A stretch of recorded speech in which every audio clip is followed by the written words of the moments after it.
মামা আমি বাড়ি বসে কাঁদছি, আমি আসতে পারিনি। আমি সন্ধ্যার সময় দৌড়ে গেছি দোকানে, আমার একটু নিয়ে কোটালি পাড়া যাবা, আমার মামা চলে গেছে, দাপড় লাগাই দিছে, রাত্রি হয়ে গেছে, আমি আর কেমনে যাব? আরে কপাল রে, আরে ভাবছিলি তুই, আরে আমার ভাই রে,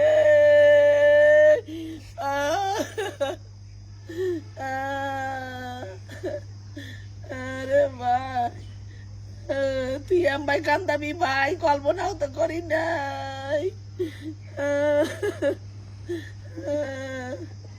আরে কপাল, এই যে মোবাইলে দেখছি ভাই ব্রাদার মধ্যে যায় বোনে আহাজারি করে, আমার সেই আহাজারি শুরু হয়ে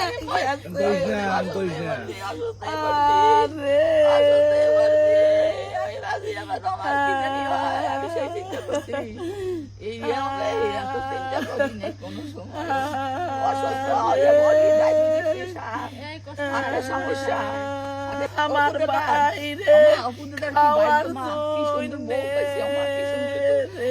সোনার গোপাল সবসময় নিউজ বুঝলি আমাকে সোনার গোপাল দিছে। আর আমাকে মা দাদার কি ভাগ্য, অপু দাদার কি ভাগ্য, মা কি সুন্দর বউ পেয়েছে, আবার কি সুন্দর সোনার কি সুন্দর ছেলে হয়েছে। আমি কি বাবার কথা তো শোনস নাই, ওর কথা শুনে তো কই দূরে দূরে দেখবো। আমার বলাই কি সোনার গোপাল কি আমি কইছি। আমার ভাই আমারে কইছে কি, দিদি আমি বড় ফ্ল্যাট নিছি, তুই একটু আয় দিদি, তুই একটু আয় দিদি, তুই একটু আয় দিদি, তুই একটু আয়, তুই একটু আয়। আমি যাই নাই ভাই, আমি যাই নাই, আমি যাই নাই, আমি যে কি অপরাধ করছি।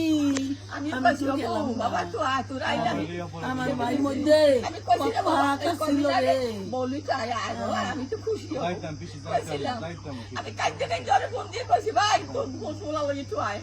আমার দেখে আমি ফোন আসতে দেখা যাচ্ছে আর ভালো খাওয়াইতে পারি নাই, কিন্তু যত্ন করতে পারি নাই। আমার শান্তিবাবু খাইয়ে পর আমি ফোন দিয়ে মাঠে দেখিস ভাই জনম বানাইয়া তুই গেছে রে অপু রে, ও অপু ভাই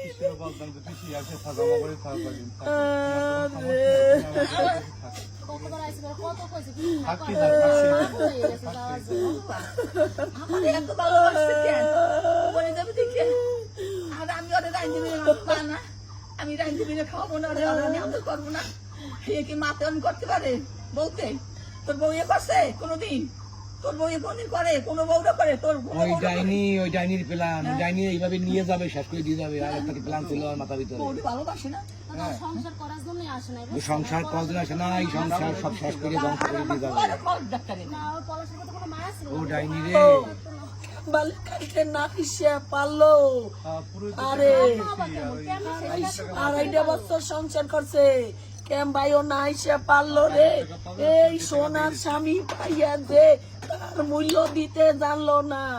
আরে কোন সংসারে যাইয়ে তুই সংসার করবি, কোন সংসারে যাইয়ে শান্তি পাবি তুই? বছরের বড় তোমার খাওয়া আমার